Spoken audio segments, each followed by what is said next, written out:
এক চোর একটি মুরগি চুরি করে মসজিদের ইমাম সাহেবের কাছে গিয়ে বলল, হুজুর, এই মুরগিটা আমি চুরি করেছি। চুরি করার সময় আমার অন্তরে কোনো ভয় ছিল না, এখন আমার মনে হচ্ছে আমি অনেক বড় একটি ভুল করে ফেলেছি। হুজুর, দয়া করে মুরগিটা রেখে আমাকে পাপ মুক্ত করে দিন।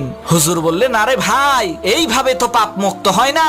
যার মুরগি চুরি করেছেন মুরগিটা তাকে ফেরত দিতে হবে, তাহলেই পাপ মুক্ত হয়ে যাবেন। চোর বলল, হুজুর, ফেরত দেওয়ার চেষ্টা তো করলাম, কিন্তু মুরগির মালিক ফেরত নিতে রাজি তো হচ্ছে না। হুজুর বললেন, তাহলে তো আপনি পাপ মুক্ত হয়েই গেছেন, কারণ আপনি তো মুরগির মালিককে ফেরত দেওয়ার চেষ্টা করেছেন। তখন মুরগি চোর খুশি মনে বাড়ি চলে গেল। এদিকে হুজুর বাড়ি ফিরে জানতে পারেন ওই চোর অন্য কারো মুরগি চুরি করে নাই, বরং ওই হুজুরের নিজের মুরগি চুরি করেছিল। তখন হুজুর মাথায় হাত দিয়ে বলল, আল্লাহ, জীবনে বহু চোরের কথা শুনছি, কিন্তু এই রকম উকিলের মতো বুদ্ধিমান চোর যে আছে তা আমার জানা ছিল না।